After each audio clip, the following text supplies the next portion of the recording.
Ang tunay na Kristiyano, makinig ka, ang tunay na Kristiyano na sumusunod kay Kristo, dapat kapareho niya ang mga alagad. Ang mga alagad po kasi ni Kristo ay ganito. Dito po sa Marcos 7:5, sabi po dito ng mga eskriba at mga pariseyo. At siya'y tinanong ng mga pariseyo at ng mga eskriba, sino si Kristo? Tinanong nila. Bakit ang iyong mga alagad ay hindi nagsisilakad ng ayon sa salit-saling sabi ng mga matatanda, kundi nagsisikain sila ng kanilang tinapay ng mga kamay na karumal-dumal? Doon po pala sa mga alagad ni Kristo, hindi po sila sumusunod sa mga salit-saling sabi ng mga matatanda.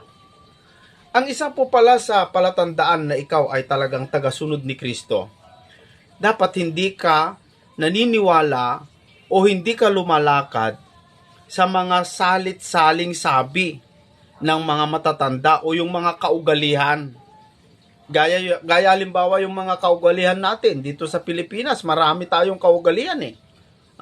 Kapag mayroon pong patay, bawal maligo.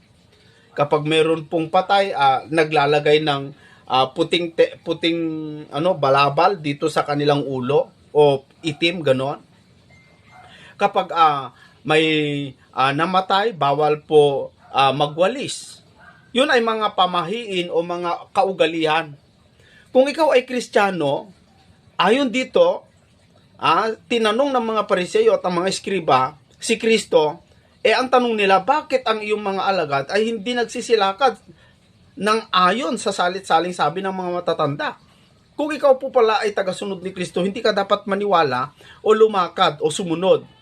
O huwag mo nang gawin yung mga salit-saling sabi ng mga matatanda. Yun ang isa sa palatandaan na ikaw ay sumusunod kay Kristo. Pero kung ginagawa mo pa rin yon, dito sa 7, sabi dito, datapwat walang kabuluhan ang pagsamba nila sa akin. Magiging walang kabuluhan yung pagsamba mo sa Diyos. O yung sinasabi mong sumasampalataya ka sa Diyos. Walang kabuluhan yon kung gumagawa ka pa rin sa mga salit-saling sabi ng mga matatanda. Datapwat walang kabuluhan ang pagsamba nila sa akin na nagtuturo ng kanilang pinakaaral ng mga utos ng mga tao. Sa 8, nilisan ninyo ang utos ng Diyos at inyong pinanghahawakan ang salit-saling sabi ng mga tao.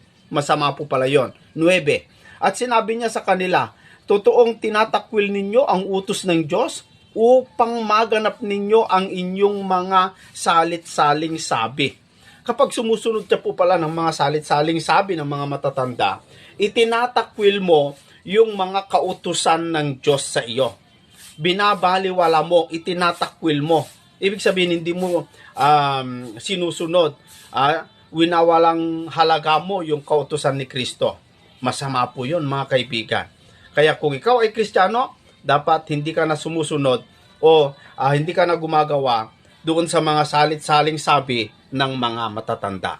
Yun lamang po, mga kaibigan. Sana nagkaroon po tayo ng idea kung paano po ang dapat maging sa Diyos.